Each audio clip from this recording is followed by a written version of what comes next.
السلام عليكم، اهلا بيكم حبايبي. فيديو جديد النهارده معاكم مدام النجار. والنهارده هنعمل وصفه حلوه قوي. بنص كيلو لحمه هتعملي ما شاء الله غدا حلو قوي، هيكفي عدد افراد اسرتك.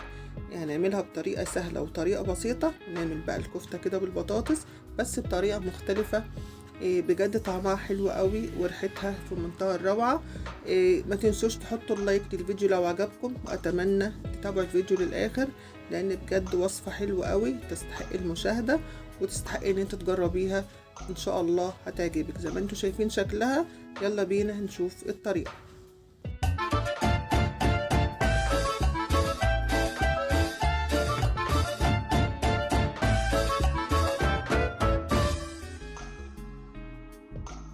نبدأ كده بذكر الله ونقول بسم الله. طبعا دي مكونات الوصفة بتاعتنا النهاردة.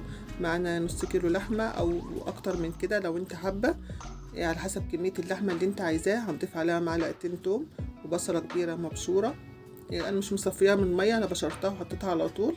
وهنضيف بقى كده معلقتين كزبرة خضراء وكمان جزر مبشور، جزرية كده مبشورة هتديها طعم حلو قوي. نص كوباية بقسماط، وهنضيف بيضة. وهنضيف لها البهارات. هنضيف معلقة فلفل اسمر ومعلقة بابريكا ومعلقة خلطة بتاعة الكفتة وشوية ملح والبيكنج باودر معلقة صغيرة. وبقية البهارات ديت هقول لكم هنعمل فيها ايه بعد كده. هنقلب بقى كل المكونات ديت على الكفتة يعني بالمعلقة كده، او مش لازم يعني تتعجن قوي، يعني احنا بس مش هنصبحها كفتة. احنا هنسيبها زي ما هي كده، بس اهم حاجة كل المكونات ديت تختلط على بعضها زي ما انتوا شايفين. تتجانس كده كلها مع بعضها. وكده خلاص خلصنا كده الكفتة بتاعتنا. كده بشرين حوالي حبيتين بطاطس كبار بالجهة العادية اللي في المبشرة. هنضيف عليها بقية البهارات بقى، الملح والكزبرة والكمون والفلفل الأسمر. وهنضيف لها برضو جزرية مبشورة. وهنحط لها شوية كزبرة خضراء. وهنقلب كل البطاطس دي مع بعضها. انت بقى بتزودي كمية البطاطس او كمية اللحمة على حسب ما هتعملي صينية قد ايه. بتقلب بقى كل المكونات كده مع بعضها عشان البطاطس كده تشرب كده الملح والكزبرة والكمون وتديها كده ريحة حلوة. كده خلاص خلصنا اللحمة وخلصنا البطاطس. هتجيب بقى قالب بايركس او صينية ألمونيا او اي حاجة موجودة عندك، وهنبدأ بقى نحط فيها البطاطس بتاعتنا الاول. نحط كده طبق من البطاطس تحت، هنفردها كده في الصينية من تحت كده. هتظبطيها كده وتسويها كويس عليها. وبعدين هنضيف عليها كمية اللحمة كلها. هتظبطها كويس كده، وممكن ترش بقى شوية جبنة موتزاريلا لو انت عايزة كمان قبل ما تحطي اللحمة براحتك خالص. كده هنضيف بقى اللحمة كده كلها، هنحطها كده وهنفردها بقى كده بالسباتيولا كده في الصينية برضو زي ما فردنا البطاطس. حابة تضيفي برضو جبنة موتزاريلا، جبنة شيدر، اي نوع جبن عندك برضو قبل ما تحطي طبقة البطاطس التانية. برضو زي ما انتوا تحبوا يعني براحتكم. دي برضو فكرة هي حلوة قوي للغدا وجميلة جدا وطعمها حلو قوي.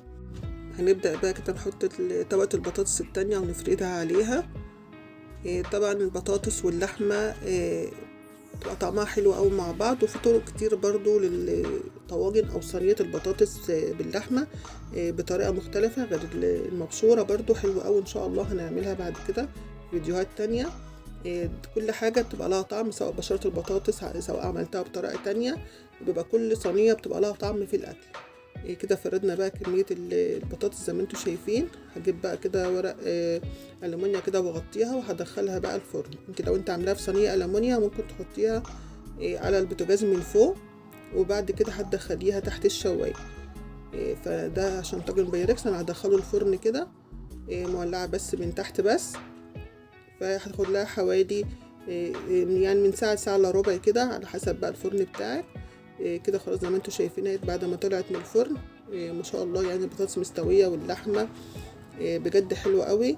تحط عليها بقى شوية جبن كده من فوق زي ما تحبوا بقى، اي نوع جبن موجود عندكم.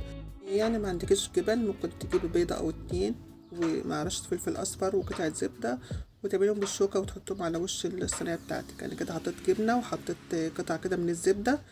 وكده بعد ما طلعت من الفرن بالشكل ده حطيتها تحت الشواية وبقت بالشكل اللي انتوا شايفينه ده. هنقطعها مع بعض كده وهنقدمها بقى بالطريقة اللي انتوا شفتوها ديت. بجد حلوة قوي وطعمها حلو جدا. بتعمليها مع مكرونة مع رز بشعرية حلوة قوي. تعملها طبق جانبي هتنفعك بقى لو عزومة في رمضان، لما محتارين بقى عايزين نغير بقى من طعم الكفتة اللي بنعملها على طول. دي طريقة حلوة قوي برضو وتغيير في الطعم ان شاء الله. بإذن الله هتجربوها وهتعجبكم. وإن شاء الله هنعمل برضو وصفات كده حلوة من اللحمة المفرومة لأطباق رمضان بإذن الله. استنونا في فيديوهات تانية جديدة إن شاء الله.